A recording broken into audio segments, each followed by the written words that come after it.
আলহাকুমুত তাকাসুর হাত্তা যুরতুমুল মাকাবির। তখন আরেকটা বিকট আওয়াজ হলো, এই দুইটি আওয়াজ হলো, সালাম ফিরানো হয়ে গেল, নামাজ শেষ হয়ে গেল।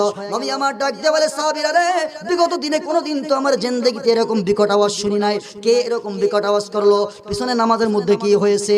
এমনি সময় সাহাবীরা ডাক দিয়ে বলে, ইয়া রাসূলুল্লাহ, ইয়া হাবিবাল্লাহ, ওগো নবীজি, আপনার যেই সাহাবী সালাবাতুল আনসারী গুনাহ করার কারণে পাহাড়ের মধ্যে গিয়ে মাপ চাইছে, যার ব্যাপারে কোরআনুল কারীমের মধ্যে আয়াত নাযিল হয়ে গেছে, ওই সাহাবী দুনিয়ার মধ্যে নাই, ওই সাহাবী জমিনের মধ্যে পইড়া গড়াগড়ি শুরু করছে। নবী আমার ডাক দিয়ে বলে, এ সাহাবীরা, আমার সাহাবার দিকে তোমরা আগায়া যাও, আমার সাহাবার মুখের মধ্যে পানি দাও, আমার সাহাবার মাথার মধ্যে তোমরা পানি ঢালো।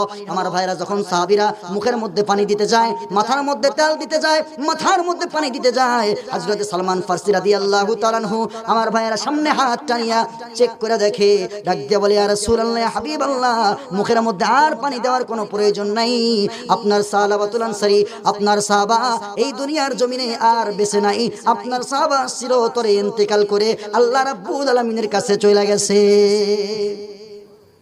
এমনি সময় সাহাবাদের মধ্যে কান্নার রোল পড়ে গেল, সমস্ত সাহাবীরা কাঁদতে লাগলো, বিশ্বনবী পর্যন্ত কাঁদতে লাগলো।